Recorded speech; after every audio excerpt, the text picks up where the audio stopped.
Salutación, saludos, bienvenidos al Sapiens, les habla un día más su amigo Ferran Prat.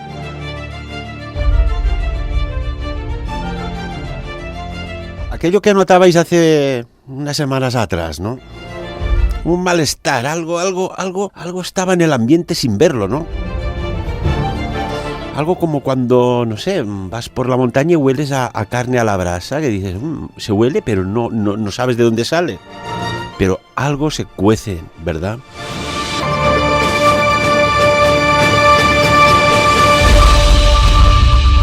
Y así ha sido. Algo se cocía y muy fuerte. Para hablar de actualidad geopolítica y económica tenemos aquí en nuestros estudios a Artur Oms. Artur, bienvenido, ¿cómo estás? Buenos días. Buenos días, Ferran. Muchas gracias y bien. Aquí, deseando empezar el programa, aunque no sea un experto en geopolítica, pero sí que intentaremos al menos dar nuestra opinión. Mira, antes de saludar a nuestro siguiente analista, que es Enrique Sorribes, una cosita. Dentro de esa agenda oculta, mira que había, pues, una crisis económica, había una situación sociosanitaria muy bestia, la pandemia, y después venía un evento que iba precedido de otro evento del cambio climático, y parece que nos han alterado el orden de las cosas.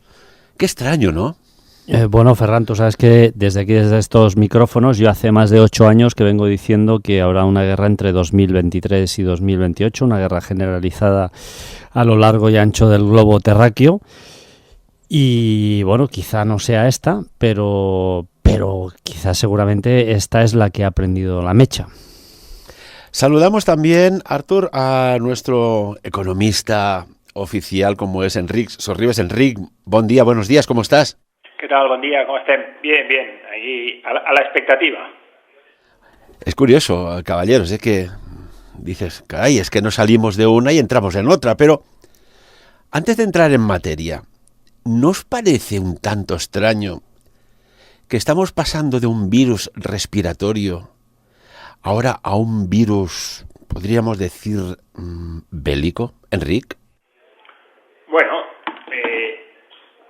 el problema es quizá el punto de vista que tenemos nosotros de la mentalidad de nuestros, no sé si la palabra exacta es oponentes, rivales, contrarios, y cuando vemos desde con nuestras lentes, ¿no? Con nuestra perspectiva, muchas veces nos perdemos matices o situaciones que realmente luego llevan a consecuencias, ¿no? Considerar, por ejemplo, en el caso concreto que estamos ahora, que Putin analiza o ve las cosas como las vería Occidente, es un error de manual. Y más cuando los antecedentes que ya tenemos de lo que ha hecho Putin en los últimos 10 años, ¿no? O 8, desde el 2014 básicamente. Y eso es lo que yo creo que nos debería hacer reflexionar en cuanto a qué tenemos entre manos, ¿no? Y tanto que sí. Artur, ¿qué opinas? Hemos pasado de un virus respiratorio a un virus balístico, nunca mejor dicho. Bueno, la humanidad lleva 75 años de paz, prácticamente.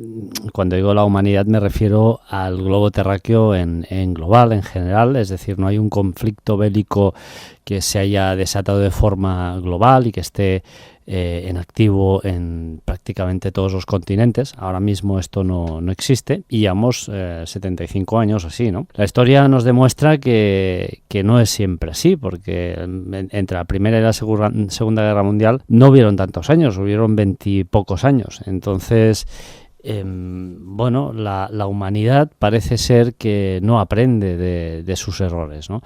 No aprendemos que los conflictos bélicos al final no llevan a ninguna parte, pero yo siempre digo que detrás de los conflictos bélicos hay poderosos intereses económicos. ¿Por qué? En primer lugar, porque se reduce la población, y esto es una realidad, nos guste o no admitirla. Y la segunda es porque hay una destrucción y por lo tanto si hay destrucción hay reconstrucción, hay adjudicación de nuevas infraestructuras, de nuevas construcciones y luego aparte de todo esto hay el gran negocio de las armas.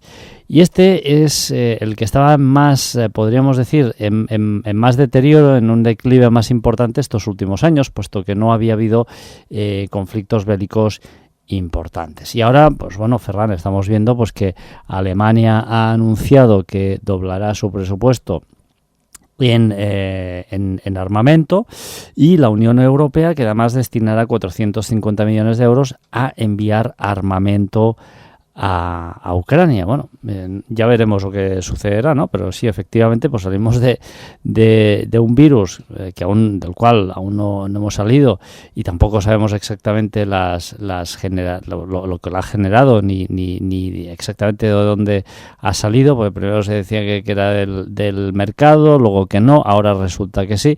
O sea que vivimos en permanencia delante de una auténtica cortina de humo que no nos deja ver la realidad. Podemos apreciar las formas, pero jamás la realidad. Sí, Enric. Sí, coincido con lo que dice Artur. Detrás de cualquier crisis siempre hay una oportunidad, ¿no? Y en este caso está claro que la vertiente económica es muy importante. El sector bélico siempre es uno de los motores. Hay pequeñas guerras, o siempre hay alguna guerra activa. No vemos que tenemos el tema de Siria, el tema de Yemen, que otro conflicto en medio, ¿no? O pequeño, pero así una guerra más a gran escala. Pues ahora tenemos el conflicto entre Rusia y Ucrania, y está claro que el desarrollo armamentístico aquí va a volver otra vez a dar un poquito de grasa al motor, ¿no? Para que vuelva a funcionar.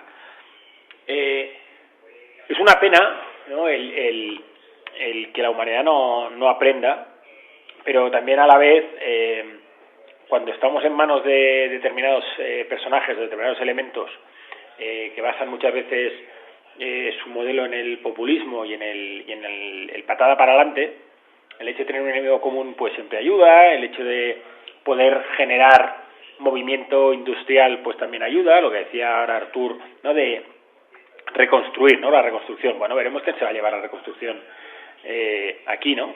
Pero ojito, que se ha intentado hacer en otras zonas del planeta y el resultado no ha sido el esperado, y el ejemplo lo tenemos encima de la mesa con Afganistán, que es un claro ejemplo de que ya no hay solución.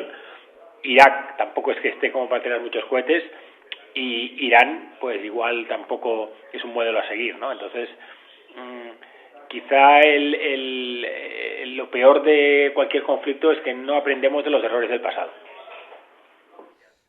Parece ser como si no nos pueden dejar tranquilos, ¿no? Cuando hablamos de humanidad, ¿realmente somos la humanidad o somos una especie extraña?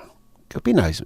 Antes de entrar en geopolítica económica, pero a veces cuando dicen, esto no es de humanos, y tanto que no, es que quizás hay una parte humana y otra parte más reptiliana, lo digo así, un poco más depredadora, por decirlo de alguna manera, entre nosotros.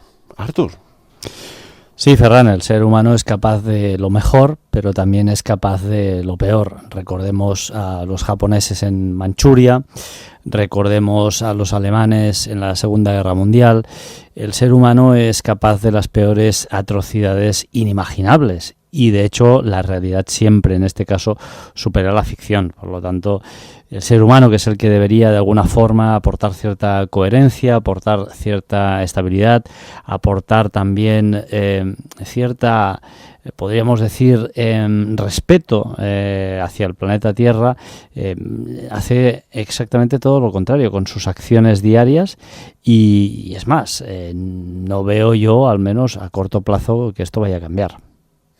Yo no sé si recordáis cuando empezó la pandemia, que hablábamos de bueno, por qué le ponían la letra que le ponían, ¿no? Y seguían un orden más o menos establecido, la variante alfa, beta, delta, gamma, y de golpe por razón nos saltaron a la omicrónicas estas, ¿no? Digo las palabras así un poco alteradas porque ya sabéis lo que pasa últimamente. Y se saltaron pues alguna letra, y me acuerdo que hablábamos, oye, y la Z. La Z, hay algo curioso con la Z, ¿no? La Z de zar, la Z de guerra mundial Z, y estos días yo me quedo un poco así, ¿no? Porque me ha venido una imagen extraña, ¿no? Porque los tanques, el armamento ruso, van pues pintados con una Z en las puertas de señalización, tendrá su explicación, pero detrás de todo puede haber un componente de invocación de ayuda, porque Z también, no recuerdo qué lengua, pero significaba puñal, ¿no? ¿Será que Z están invocando un poco a esas fuerzas ocultas? Enrique. No, yo no creo que precisamente los grupos que están detrás de este modelo tengan tanta capacidad. Yo lo veo más en una simple forma de identificarse unos y otros, porque bueno, teniendo en cuenta que quien controla el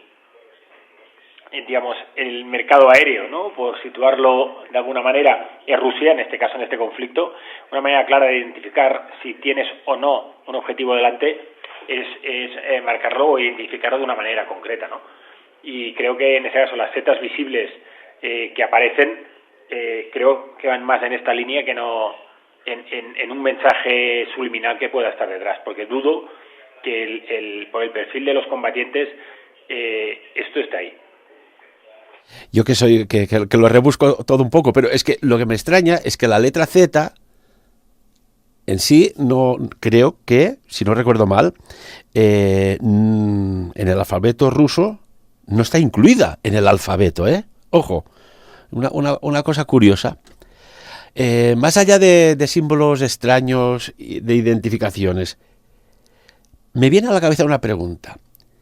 Cuando se veía que se estaban acumulando ingentes cantidades de material de guerra, tropas, etcétera, etcétera, que todo el mundo decía que esto era como un farol, ¿no? Como el jugador de póker que se marca el farol y a veces le sale bien y a veces no.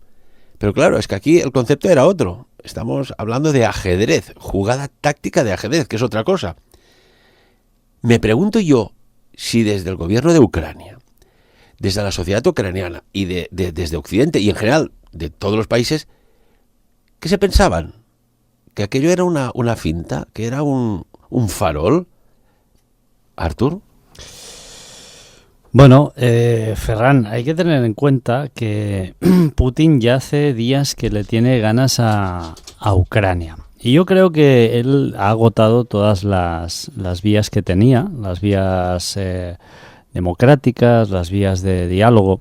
Tenemos que recordar que en 2004 intentó asesinar a Viktor Yushchenko con TOT, que es una dioxina muy peligrosa, y se encontraron grandes cantidades de esta dioxina en el cuerpo de Yushchenko. De hecho, recordamos su cara, ¿no?, como quedó muy marcada, y prácticamente fue un milagro el hecho de que pudiera sobrevivir. No es la primera vez. Recordamos que hace muy poquito en Inglaterra dos antiguos personajes pues acabaron en extrañas circunstancias. Evidentemente no se puede afirmar nada, ¿no?, porque aquí no podemos afirmar nada, pero todas las sospechas evidentemente nos hacen pensar hacia la misma dirección.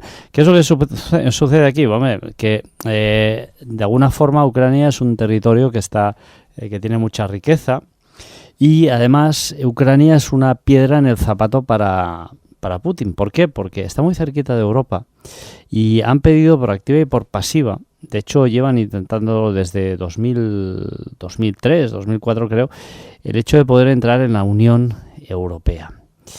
Y claro, esto a Putin no le gusta, porque el hecho de que él pierda el control sobre estos territorios de la antigua Unión Soviética, pues hace que él pierda fuelle, y más aún en un mar, en un océano, en un mar tan controvertido como este. Por tanto, que hay esa zona es estratégica para la defensa, ¿no? No solo esa zona, sino ese paso que hay en Turquía también, que ahora mismo los turcos están bloqueando diversos buques de guerra que no pueden pasar por ahí. Entonces, claro, ahí tenemos un asunto, tenemos una amalgama de intereses bastante peculiar. Y claro, a Rusia pues evidentemente pues se le escapa todo esto. Y encima, pues yo creo que él usa como excusa que la OTAN haya situado bases militares de alguna forma en territorios en los cuales pues ellos se habían comprometido en cierta manera a no situarlos. Pero es que tanto la OTAN como Putin se han pasado por la torera varios acuerdos que ambos contrajeron, ¿no? Y por lo tanto, yo creo que esto es más una excusa para decir, bueno, he agotado todas las vías de diálogo, de todas las vías de extorsión política, por decirlo así, para instaurar un gobierno títere, no lo he conseguido. Y ahora pues viene este tipo, que además es muy peligroso para Putin, porque recordemos que este tipo ganó con el 70% del sufragio a su favor. O sea, es que arrasó las elecciones. Y sí que es cierto que en Rusia hay dos zonas que son independentistas, pero son muy pequeñas, y de hecho son bastante prorrusas, pero tampoco no en su mayoría, porque incluso en estas zonas también Zelensky sacó un gran número de votos. Sí, Enric, ¿compartes la opinión de Artur? Sí, a ver, aquí tengamos en cuenta que es lo que he dicho al principio, la mentalidad occidental pura hubiera descartado la opción de una intervención militar en Ucrania. Si no me equivoco, hará cosa de 2 o 3 programas que hablamos. Para mí la invasión o el ataque a Ucrania era algo que estaba cantado, pero estaba cantado porque bajo el prisma de Putin, Ucrania forma parte de lo que era el control soviético, con lo cual pues perder parte de ese control pues no le gustó. El ejemplo lo hemos visto también en Bielorrusia, en Georgia y demás, ¿no? Cómo actúa. Empieza con las amenazas, porque evidentemente tener, tal como dice él, en el patio trasero de casa misiles, pues no es cómodo, pero la pregunta es dónde pones el límite, porque claro, una vez lo limitas a Ucrania, ya estás también con Finlandia, estás con Suecia, y al final resultará que solo podrás tener misiles tú, ¿no? Entonces, ¿qué pasa? Bajo esta perspectiva, viendo que las amenazas no surten efecto, él se va a 2014 cuando invade Crimea y no pasa nada. Posteriormente, cuando las repúblicas, las nuevas repúblicas o no sé, los protectorados del Donbass, tampoco pasa nada. Entonces, bajo esa óptica, su planteamiento ¿cuál es?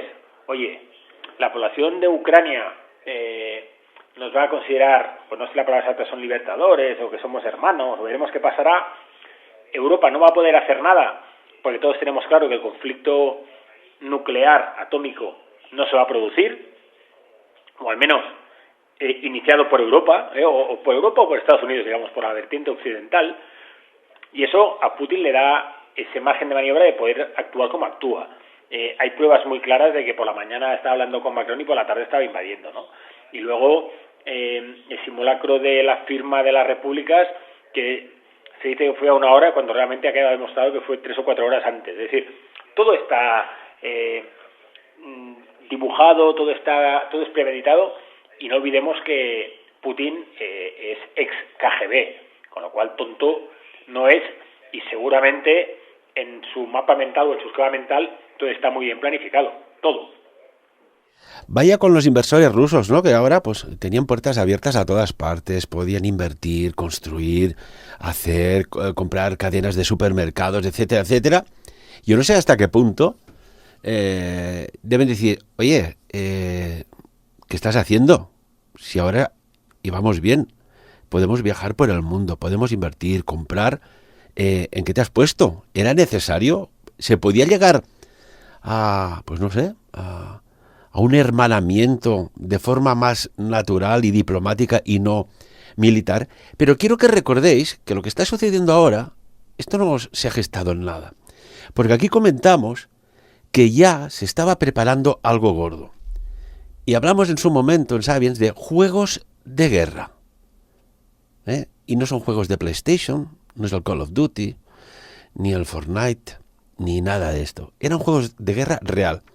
Porque sabemos que funcionarios y organizaciones bancarias internacionales del más alto nivel, o sea, el top de top, que está por encima del top, se reunieron entre diciembre y principios de enero para hacer un simulacro, una serie de ejercicios, como decía, de estilo juegos de guerra global, simulando, recordadlo que lo comentamos, simulando un colapso del sistema financiero mundial. que este simulacro recordaba el evento 201, que era un ejercicio de simulación de pandemia que tuvo lugar justo, curiosamente, antes de que el COVID-19 entrara en el escenario mundial.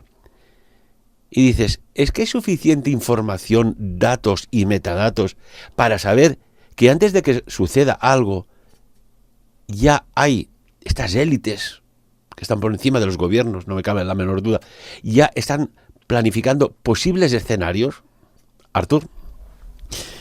Bueno, yo creo que sí, que todo el mundo sabía que Putin, todo el mundo en ciertos ámbitos sabía que Putin invadiría Ucrania. De hecho, ya lo ha hecho hace muy poquito, ¿no? Tal y como decía Enrique, con otras secciones, ¿no? Como el Donbass, Crimea, etcétera, etcétera, ¿no? Por lo tanto, yo estoy plenamente convencido. Hay inteligencias artificiales actualmente que están trabajando en ello. Las máquinas hoy en día son mucho más inteligentes que los hombres y el ser humano, y no se mueve por sentimientos, se mueve por datos, y al final todos estos datos yo estoy seguro que ya apuntaban a esa invasión, porque de hecho Putin ya había acabado o finalizado todas esas otras alternativas que él tenía, y por lo tanto yo estoy plenamente convencido, ¿no? Pero bueno, Putin continúa con su juego. Yo no tengo tan claro que no vaya a usar las armas nucleares. De hecho está realizando simulacros submarinos en el mar de Barents, simulacros submarinos con submarinos evidentemente nucleares. O sea, yo no tengo tan claro que no vaya a usar las armas nucleares. Ha usado estas famosas bombas que no recuerdo cómo se llaman, pero que están prohibidísimas. Las bombas de vacío. Las bombas de vacío. Con lo cual Putin no tiene ningún tipo de problema. Además, mira, hoy me decía algo mi hermano me decía, bueno, es que Putin tiene 70 años. A él le importa absolutamente todo un bledo. O sea, yo tengo 70 años y se acabó la historia. Y antes de salir de la Unión Soviética, pues la lío parda, de la Unión Soviética de Rusia, la lío parda y ya está. De hecho, fijaros que él hace muy poquito se hizo cambiar todas las leyes, creo que fue, no recuerdo, no sé si en 2017 o 2015, no recuerdo, hizo cambiar un montón de leyes para que él se pudiera perpetuar en el poder, y prácticamente la mitad de su gobierno dimitió en bloque. O sea que es que al final este hombre no tiene ningún tipo de... Bueno, me decían que quien lo puso allí, que fue el antiguo presidente ruso, no me acuerdo cómo se llama ahora. ¿Boris Yeltsin? Boris Yeltsin, me parece. Cuando él ganó las elecciones, ni siquiera lo llamó para darle las gracias, porque lo puso como vicepresidente los 6 meses anteriores, y jamás le devolvió ni una sola llamada. O sea, fíjate el nivel de cinismo de Putin. ¿Qué pensaría Gorbachev, ¿no? Después del esfuerzo que hizo de cambio? Bueno, hablas de los años de Vladimir Putin, pero oye, Joe Biden, señores, tiene 79 tacos, que yo creo que Dios le dé muchos años más, pero que para ser el responsable de un país como Estados Unidos necesitas mucha energía, solo para la agenda diaria, y estos trotes a partir de cierta edad, yo no lo sé. La verdad es que, si os fijáis, Enrique y Artur, miras el aspecto de Vladimir Putin y se le ve un hombre estupendo, ¿no? De salud, al menos de salud. Dices, oye, pero mira a Joe Biden, yo no sé, me da pobre, no sé, tengo una sensación extraña, no sé por qué. Enrique. Bueno, yo creo que Joe Biden se nota mucho más los achaques de la edad y Putin lo lleva mucho mejor. Las demostraciones físicas de Putin siempre han estado a la orden del día, ¿no? Además, en campeonatos, en torneos de judo y demás, siempre ha querido demostrar su capacidad atlética. Y eso pues también es una manera de demostrar poder y más en un país como es Rusia, ¿no? Entrando en lo que comentaba Artur de que no tenía claro de que no utilizará armas nucleares. Yo creo que el hecho de utilizar armas nucleares es un punto de no retorno y él sabe que es un punto de no retorno. Es decir, la única ventaja de las armas nucleares repartidas por doquier es que es una digamos, es una salvaguarda porque todo el mundo sabe que una vez cruzas esa línea, apaga y vámonos, porque ¿quién va a ser el que no va a tocar el botón? Y me refiero porque al lado de Rusia tiene China con armas nucleares, India armas nucleares, Pakistán armas nucleares, Israel armas nucleares, y si entramos ya en Europa, Francia tiene, Inglaterra tiene, evidentemente Estados Unidos tiene. Entonces nos estamos poniendo en un escenario, posiblemente Irán tiene. Entonces yo creo que el tema de las armas nucleares es una buena amenaza, ¿no? Al menos para, digamos, el aparentar estar loco, para que la gente tema la amenaza de su utilización, pero yo creo que él sabe, como sabe todo el mundo, que en el momento en que uno, cualquiera, le dé al botón, la respuesta es inmediata por parte del otro, porque evidentemente nadie se va a quedar parado. Y eso, de alguna manera, es disuasorio para todos. A lo mejor aquí está la respuesta a lo que decimos en catalán, un neguit, una angustia, tampoco es la palabra exactamente, que Artur ya hace años que nos dice, esta prisa que hay por ir a colonizar Marte, a mí no me cuadra, ¿no, Artur? A ver si es que esto ya está, bueno, está sentenciado y aún no somos conscientes.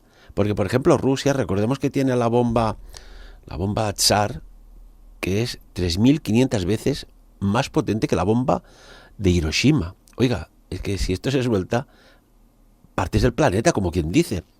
Una cuestión, permitidme, me gustaría que escucharas y nos dijeras lo que acaba de decir Josep Borrell sobre Ucrania. Recordemos que es un alto representante de la Unión Europea para los asuntos exteriores y ha hecho un discurso en la Unión Europea que ha dicho algo tan extraño como algo así, que las fuerzas del mal siguen vivas. Escuchémoslo. Tradicionalmente aliados de Rusia que no han votado a favor suyo, se han abstenido.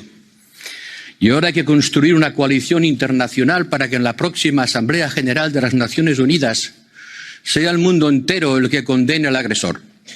Nadie puede mirar de lado. Cuando un potente agresor agrede sin justificación alguna a un vecino mucho más débil, nadie puede invocar la resolución pacífica de los conflictos.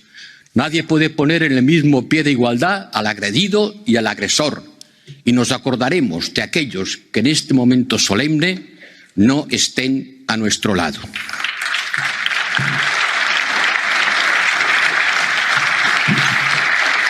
Sí, hemos utilizado nuestra capacidad coercitiva, la capacidad de imponer, no necesariamente utilizando las armas. Cuando digo que Europa tiene que ser un hard power, la gente piensa únicamente en el poder militar. No, el hard power se ejerce de otras muchas más maneras. La capacidad de condicionar, la capacidad, the coercive capacity, la capacidad de imponer al otro otra conducta no se hace solamente con las armas, se hace, como ha propuesto la Comisión, de una manera extraordinariamente eficaz, gracias, señora presidenta. Y como usted ha impulsado en los debates del Consejo Europeo, gracias, señor presidente, tomar medidas como estas, que parecen de papel, que desde luego no movilizan misiles, pero que tienen un efecto trascendental sobre la solvencia de un país e impide que Rusia vaya a gastar el dinero que pagamos por su gas para alimentar la guerra. Esto es, creo, señoras y señores diputados, la lección más importante que tenemos que extraer de estas trágicas circunstancias. Que no podemos seguir confiando en que apelar al Estado del Derecho y desarrollar relaciones comerciales van a convertir al mundo en un lugar pacífico donde todo el mundo evolucionará hacia la democracia representativa. Las fuerzas del mal, las fuerzas que pugnan por seguir utilizando la violencia física como una forma de resolver los conflictos siguen vivos. Y frente a ellos tenemos que demostrar una capacidad de acción mucho más poderosa, mucho más consistente y mucho más unida que la que hemos sido capaces de hacer hasta ahora. Hemos hecho mucho y hemos sin duda asombrado al mundo y sorprendido a Putin con una capacidad de reacción rápida y unida. Hay que seguir en este camino. Y este acto, este momento parlamentario, donde ustedes con sus aplausos quieren dar ánimos a las instituciones europeas para seguir en el camino que hemos emprendido, puede ser el momento en que los europeos entiendan que el mundo en el que viven es un mundo peligroso y para hacerle frente hace falta que refuercen su unión. La pandemia abrió la puerta a acciones innovadoras. La pandemia nos ha impulsado por el camino de unirnos más para hacer frente a los virus. Este momento trágico debe impulsarnos a unirnos más para hacer frente a aquellas acciones humanas que amenazan también la vida, la seguridad y la prosperidad de todos. Muchas gracias. Artur, veo que estabas escuchando muy atentamente. ¿Tu opinión? ¿Puedo decir lo que pienso? Hombre, siempre hemos sido democráticos. Claro, pues tenemos a un chimpancé a los mandos de una nave espacial. El señor Borrell, yo le cambiaría la O por una U y diría Burrell, que en catalán sabemos todos lo que significa, porque es un animal que es muy loable, pero que es muy tozudo, es muy tosco, muy testarudo, y que además hay que ponerle en los ojos unas no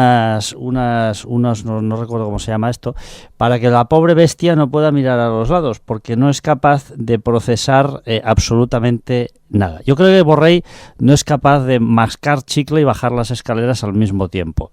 Entonces, claro, cuando tú tienes a un personaje de esta calaña y que le ha tocado, pues esto, y dice lo que acaba de decir, en fin, aquí no hay fuerzas del bien ni del mal, señores. Aquí hay un señor, porque es que ni los rusos apoyan lo que está haciendo Putin. Y luego se congratula a los europeos. ¿De qué? ¿De aplausos? Con aplausos vamos a dejar que dejen de morir centenares de civiles en Ucrania. Este señor, yo creo que es una ramificación de este animal que hemos dicho, y los que le aplauden tampoco son mucho más inteligentes. Y esto me demuestra que solo hay dos políticas: la guarra y la muy guarra, Ferran. No hay más políticas. Entonces, tenemos auténticos chimpancés, con perdón, que nos están dirigiendo, porque al final son marionetas ¿de qué? De corporaciones, de grandes empresas, y grandes empresas que han extendido sus tentáculos alrededor del mundo. Fíjate, los Estados Unidos dicen que van a vetar el tránsito aéreo de Rusia. Hombre, señores, si es que ya lo tenían que haber vetado ya hace tiempo. Y además, fíjate, el gas continúa corriendo por el gasoducto de Ucrania. A ver, ¿a quién se pretende engañar? ¿Quién se pretende engañar aquí? Yo entiendo que la Unión Europea aquí, de alguna forma, lo que quiere es limpiarse las manos y se acabó. Porque si quisiéramos hacer algo de verdad, esa petición que Zelensky hizo de urgencia para poder entrar en la Unión Europea ya estaría aprobada. Solo 7 de los 27 miembros de la Unión Europea, creo, 27 o 26, no recuerdo, solo 7 han dicho que sí en voz alta y de forma pública. Los otros están calladitos, ahí, escondiditos en un racón, y fen la Andorra, como decimos aquí. Entonces, claro, mientras el mundo continúe así, con un ojo mirando para un lado y con el otro para otro, pues se producirían situaciones como la que se está produciendo en Ucrania. Enric, Artur ha sido más que explícito en su opinión sobre este discurso de Josep Borrell. ¿Tu opinión, Enric? Sí. A ver, la palabra que buscaba Artur era orejeras, para definir la estupidez de Borrell. Y, bueno, yo podría añadir algún otro calificativo patético sobre Borrell, porque pienso igual o peor que Artur. El planteamiento simplista está muy claro que no funciona, porque desde mi perspectiva, Putin lleva preparando esta acción desde hace más de 8 o 10 años, con lo cual Putin tiene reservas suficientes para hacer lo que le dé la gana y no necesita pasar por determinados mercados para poder operar o dejar de operar. ¿Qué me refiero? Que solo que le dé acceso China a movilizar dinero, pues ya lo tendrá hecho, lo que le deje cualquier otro país movilizar dinero y lo podrá hacer igual. Y eso no lo van a poder controlar de ninguna manera. Eso ya por un lado. Punto 2.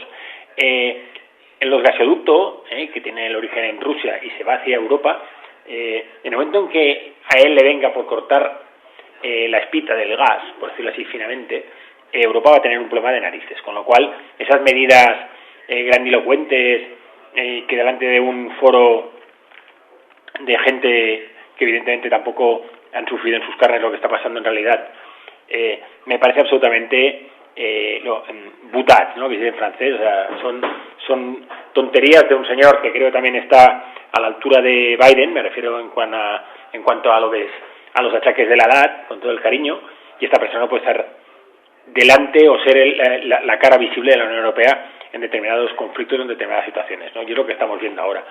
Para mí el discurso de Borrell es absolutamente vacío. Evidentemente, cortar los accesos financieros y económicos, evidentemente, van a perjudicar a Rusia, pero olvidémonos de que va a ser lo que alguien, igual Borrell es lo que se cree, que con eso vas a solucionar el problema, porque Rusia, volviendo a lo que dije en su momento de que no da puntada sin hilo el amigo Putin, lo tiene preparado desde hace mucho tiempo, y las reservas económicas que tiene, por un lado, ahí están, y canales alternativos para poderse financiar, estoy convencido que también los tiene. Bueno, de hecho, sale en la prensa hoy que Putin dispone de más de 300.000 millones para esquivar las sanciones, ¿no? Pese al bloqueo de sus divisas en euros y también dólares, Rusia aún dispone de reservas en yuanes, oro, otras monedas, y que hace una operación de este calibre, seguramente que es un estratega de ajedrez, y más como Vladimir Putin, y habrá pensado en las consecuencias económicas y también en la repercusión social, si es que le importa o no. A mí lo que me extraña, y lo digo una vez más, me extraña que, sabiendo que se estaban acumulando ingentes cantidades de tropa, como con las máquinas que hay ahora de excavación, que no es como en la Segunda Guerra Mundial, cuando tenían que hacer trincheras a pico y pala, ¿cómo no? Las grandes ciudades ya se preparaban trincheras, búnkeres. ¿Por qué no se ponían ya sistemas de contraespionaje, de defensa? En definitiva es defensa. Salía un periodista que dice, no, pues yo hace 5 días estaba tomando cerveza con unos amigos, tranquilamente. Oiga, que estaban avisando que podía pasar, que iba a pasar. Tienes tus servicios de inteligencia, tienes familiares rusos, porque rusos y ucranianos, si son primos hermanos, mira, me ha salido un pareado. O sea, ¿cómo se ha estado tan relajado? Esto es lo que me extraña a mí. Artur. Bueno, Ferran, yo creo que es muy sencillo. Nadie esperaba que Putin diera este paso, que invadiera Ucrania. Y, tal como decíamos antes, yo estoy seguro de que hay ciertas inteligencias artificiales que sí que lo sabían, pero a los que tenían esta información les daba absolutamente igual. Podemos hablar de Norteamérica, seguramente, y podemos hablar de China. Seguramente ellos sabían que esto se iba a producir, pero ¿quién imaginaba que Putin iba a invadir un territorio tan cercano a Europa? Seguramente los ucranianos pensaban que quizá iba a hacer algún movimiento, pero que no iba a ser tan bestia, ¿no? Entonces yo creo que es sencillamente esto, por ese motivo, que no hay mucha más explicación. Sí, Enric. A la pregunta que le hacía Artur, ¿no? Y también a ti, ¿cómo es que se han relajado? ¿Cómo no han tomado posiciones defensivas ante un posible evento de esta magnitud? Pero porque yo creo que, digamos, lo que sería la población civil, o en este caso el gobierno de Ucrania, ellos se pensaban que realmente esto no iba a pasar. Y entonces, a pesar de la información que en este caso Estados Unidos iba diciendo de que se iba a producir la invasión, yo creo que de alguna manera todo el mundo se opone a un escenario tan complejo, ¿no? Y preparar búnkers o preparar trincheras. Ahora imaginemos que, por ponerle el ejemplo, que ahora nos dijeran que van a invadir Andorra. Realmente nos vemos nosotros haciendo trincheras en Andorra la Vella, en la avenida Meritxell o no sé, me da igual, o en Canòlic, no, porque es un escenario en el que nuestra mente lo rechaza, porque no le damos credibilidad a este posible escenario, ¿no? Porque tampoco ha pasado nada, al menos desde nuestra óptica, que pueda generar la más remota idea de que ese escenario pueda ocurrir, porque no ha habido ninguna provocación, al menos desde nuestra perspectiva, no ha habido ninguna invasión, no ha habido nada que pueda provocar una reacción de este tipo. Entonces, claro, si no ha pasado nada, ¿por qué vas a poner trincheras, no? Yo creo que esa es la realidad. Una cosa es lo que a toro pasado todos vimos de, oye, yo hubiera hecho o yo hubiera decidido, pero desde mi perspectiva yo tampoco me veo poniendo trincheras en aquí en medio de la calle, o barricadas, o construyendo o orientándonos a poner búnkers en Andorra, ¿no? Bueno, búnkeres en Andorra, ¿no? Pero desde Andorra hasta la Seu d'Urgell tenemos de cuando post-Guerra Civil Española un montón de nidos de ametralladora que poca broma. Bueno, muchos están sellados, pero aún se puede entrar alguno así en plan curiosidad. Una cuestión, bueno, hay dos cosas que quiero tratar. Hay una pregunta. Si Ucrania, cuando hubo la desnuclearización de armas balísticas, cuando se deshizo en 1991, que tampoco hace tanto, la antigua URSS, la Unión de las Repúblicas Socialistas Soviéticas, si este país tuviera las 3.000 ojivas, es decir, las 3.000 cabezas nucleares, ¿hubiese sucedido este ataque? ¿Qué opináis? Bueno, yo creo que, tal como decía Enric, las armas nucleares son un potente disuasor, ¿no? Y entonces, seguramente, si Ucrania nos hubiera ido desarmando, pues esto seguramente tendría otros tintes, ¿no? Pero bueno, yo creo que Ucrania ha hecho lo que tenía que hacer, es seguir un camino más pacifista. La única cuestión es que ellos también tienen sus problemas internos, porque Ucrania es un país que está bastante dividido también. O sea, hay muchas... recordemos que el histórico político de Ucrania es bastante complicado, ¿no? En 1900 y pico hubo un exterminio también. Se cargaron ahí entre 4 y 12 millones de personas. Nadie supo exactamente el número de víctimas. O sea, son regiones que están, de alguna forma, que están muy marcadas, muy polarizadas, muy atomizadas entre varias etnias y no son países demasiado sencillos de gestionar. Bueno, todos recordamos en la época de Stalin que Ucrania sufrió muchísimo la hambruna, siendo un vergel de cereales. Los mismos recolectores no podían guardarse cereales para comer y la gente se moría de hambre por las calles.